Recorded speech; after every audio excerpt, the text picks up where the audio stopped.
ট্যাংরাকাণ্ডের পর এবার বেহালার শকুন্তলা পার্ক আবারও এক হাড়হিম করা ঘটনা। এখানে উদ্ধার বাবা মেয়ের ঝুলন্ত দেহ, মাথায় হাত পরিবারের। আত্মহত্যা নাকি খুন এখনো কিন্তু ধন্দে পরিবার এবং তদন্তকারীরা। এবং আপনাদের আরো জানিয়ে রাখি, মধ্যম গ্রামে সেখান থেকেও কিন্তু মা মেয়ের দেহ উদ্ধার হয়েছে। অর্থাৎ কলকাতা শহরে একের পর এক দেহ উদ্ধার। শুধুমাত্র কলকাতা শহরে আমরা বীরভূমের ঘটনাও দেখেছিলাম, সেখানে মা এবং দুই শিশু সন্তানেরও দেহ উদ্ধার হয়েছিল। অর্থাৎ একের পর এক চলতি বছরে একের পর এক কিন্তু মৃতদেহ উদ্ধারের ঘটনায় চাঞ্চল্য ছড়াচ্ছে বিভিন্ন এলাকায়। ট্যাংরাকাণ্ড আমরা দেখিয়েছিলাম, বারবার শিরোনামে ছিল ট্যাংরাকাণ্ড। এবার বেহালার শকুন্তলা পার্ক আবারও এক হাড়হিম করা ঘটনা। এখানে উদ্ধার হয়েছে বাবা এবং মেয়ের ঝুলন্ত দেহ। এবং আত্মহত্যা নাকি খুন এখনো কিন্তু ধন্দে রয়েছে মৃতর পরিবার এবং তদন্তকারীরা। যেমনটা জানা যাচ্ছে যে বছর 53 ব্যবসায়ী স্বজন দাস একটি চিমনি ওয়াটার পিউরিফায়ারের দোকান আছে তার, সেখান থেকে উদ্ধার হয়েছে ব্যবসায়ী এবং তার মেয়ের ঝুলন্ত দেহ। আরো বিস্তারিত জানবো আমাদের প্রতিনিধি বিশ্বজিৎ নস্করের কাছ থেকে। বিশ্বজিৎ, ট্যাংরার পর এবার অন্যদিকে আমরা মধ্যম গ্রামের দিকেও নজর রেখেছিলাম, এই ঘটনাগুলোর দিকেও আমরা নজর রেখেছি এবং তার সাথে কিন্তু বেহালার শকুন্তলা পার্ক, সেখানে একটি ওয়াটার পিউরিফায়ার দোকান আছে, সেখানে ব্যবসায়ী এবং তার মেয়ের ঝুলন্ত দেহ উদ্ধার হয়েছে। এটা কি আত্মহত্যা নাকি খুন, কি জানতে পারছো বিশ্বজিৎ? তুমি তো এখন ঘটনাস্থলে আছো। দেখো সঙ্গীতা, তুমি যেমনটা জানালে একদমই তাই। ট্যাংরা কাণ্ডের ছায়া কাটতে না কাটতেই ফের একই পরিবারের দুই সদস্যের দেহ উদ্ধার।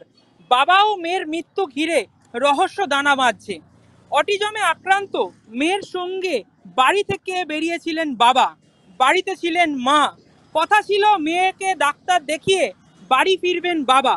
দুপুর গড়িয়ে সন্ধ্যায় নামার পরও কেউ বাড়ি না ফেরার উদ্বিগ্ন হয়ে পড়েন মা। সন্ধ্যা 7টা নাগাদ খবরটা জানাজানি হয়। মৃত ব্যক্তির নাম স্বজন দাস, তার বয়স আনুমানিক 53 বছর। মেয়ে সৃজা দাসের বয়স 22।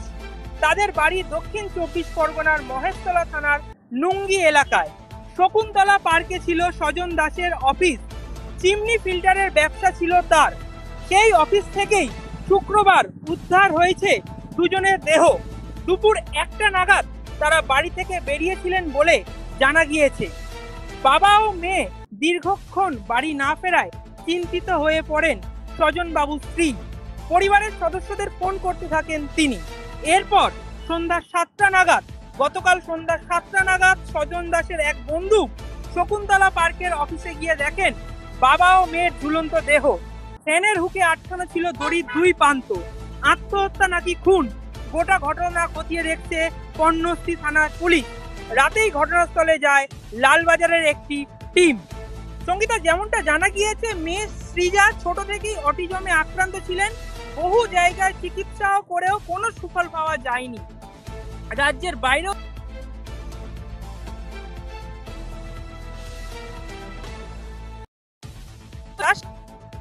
কিনা তা খতিয়ে দেখছেন পুলিশ। সঙ্গীতা জি, তোমার কাছে আরেকটু আসবো। যেমনটা তুমি জানাচ্ছিলে যে মেয়ে অসুস্থ ছিল এবং যেমনটা জানা যাচ্ছে যে দীর্ঘদিন ধরে তিনি কিন্তু মানসিক অশান্তিতে ভুগছিলেন, তাহলে সেই জায়গা থেকে আত্মহত্যা একটা প্রবণতা থাকছে, সেখানে তদন্তকারীরা কি ইতিমধ্যে তদন্ত শুরু হয়েছে বিশ্বজিৎ? সঙ্গীতা, একদমই তাই, তদন্ত ইতিমধ্যে শুরু হয়েছে। তবে তিনি যেমনটা জানাচ্ছেন পুলিশ সূত্রে, যে হয়তো তিনি মানসিক অবসাদে ভুগছিলেন। হয়তো মেয়ের যে দীর্ঘ কয়েক বছর ধরে মেয়ে সৃজা ছোট থেকেই একদম বলা যেতে পারে অটিজমে আক্রান্ত ছিলেন। বহু জায়গায় চিকিৎসা করেও কোনো সুফল পায়নি। তার জন্য এমনকি রাজ্যের বাইরেও চিকিৎসার জন্য গিয়েছিলেন। সেই মানসিক অবসাদেই ভুগছিলেন হয়তো স্বজন দাস। স্থানীয় সূত্রের এমনটাই জানা যাচ্ছে। এখনো বিশ্বজিৎ, তুমি ঘটনাস্থলে এখনো আছো, সেখানে স্থানীয় বাসিন্দা তারা নিশ্চয়ই দেখেছে যেখানে তিনি ব্যবসা করতেন এবং আশেপাশের লোকজনেরা তারা তার মানসিক ভারসাম্যতা দেখেছে, বিভিন্ন সময় কথা বলেছে। তারা কি তাদের তরফ থেকে, কি স্থানীয় বাসিন্দা তাদের তরফ থেকে কিছু জানা গেছে বিশ্বজিৎ?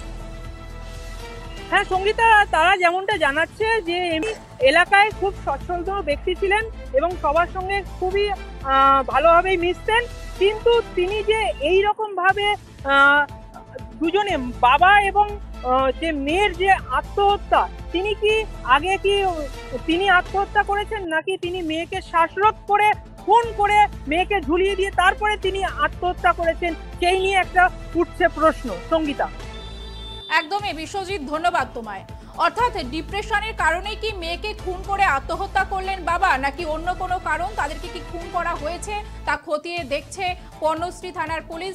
এবং যখন ঘটনাস্থলে ঘটনাটি ঘটে তখনই কিন্তু সঙ্গে সঙ্গে খবর পাওয়া মাত্র ঘটনাস্থলে পৌঁছায় লালবাজার হোমিসাইড শাখা, এবং আপাতত কিন্তু এই বিষয়ের এই ঘটনায় তদন্ত চলছে। এবং যেখানে সেই ব্যবসায়ী যে বাড়িতে ভাড়া নিয়ে চিমনি কাজের ব্যবসা করত, সেই বাড়িওয়ালা পার্থপ্রতিম মিত্র, তিনি কি জানাচ্ছেন শোনাবো আপনাদের।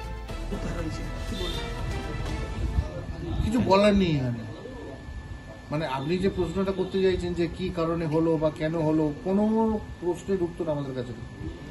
কারণ এটা শুধু আমার নয়, আমাদের এন্টার পাড়া, ঠিক আছে, মানে উনি এতটাই মিশতেন, উনি তো বছর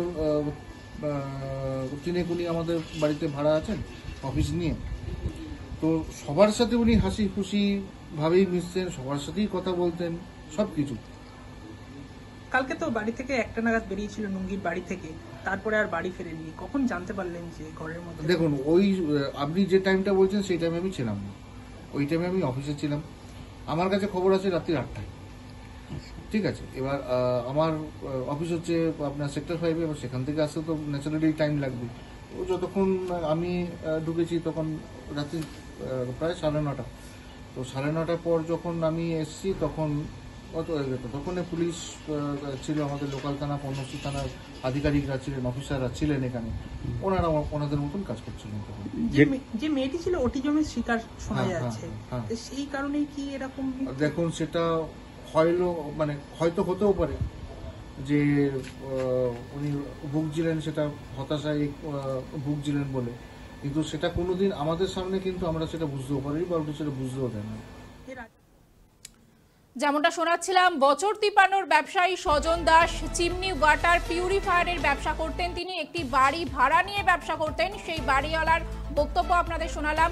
এবং সেখান থেকেই কিন্তু উদ্ধার হয় ব্যবসায়ী ও তার মেয়ের ঝুলন্ত দেহ। এবং যেমনটা জানা যাচ্ছে যে মানসিকভাবে দীর্ঘদিন ধরে বিপর্যস্ত ছিলেন এই স্বজন দাস। 22 বছরের মেয়েও ভুগছিলেন দীর্ঘদিন ধরে অসুখে। ব্যবসায়ী স্বজনের বাড়ি মহেশতলার নঙ্গিতে। পরিবারের দাবি, তিনি শুক্রবার দুপুর 1টা নাগাদ মেয়েকে ডাক্তার দেখানোর নাম করে বাড়ি থেকে বেরিয়েছিলেন ব্যবসায়ী। দীর্ঘক্ষণ না ফেরায় পরিবারের লোকজন, তার স্ত্রী চিন্তা করছিলেন, কিন্তু খোঁজ নিতে শুরু করেন। সন্ধ্যে 7টা নাগাদ শকুন্তলা পার্কে স্বজনের অফিস থেকে মেলে তার মেয়ে এবং তার ঝুলন্ত দেহ। ডিপ্রেশনের কারণে কি মেয়েকে খুন করে তিনি আত্মহত্যা করেছেন, নাকি অন্য কোনো কারণ রয়েছে, তাদেরকে খুন করা হয়েছে, তা খতিয়ে দেখা হচ্ছে। অর্থাৎ তদন্ত কিন্তু এখনো চলছে। এই তদন্তের দিকে আমাদের নজর থাকবে। ততক্ষণ দেখতে থাকুন 24 আওয়ার্স টিভি, সবার পাশে সবসময়।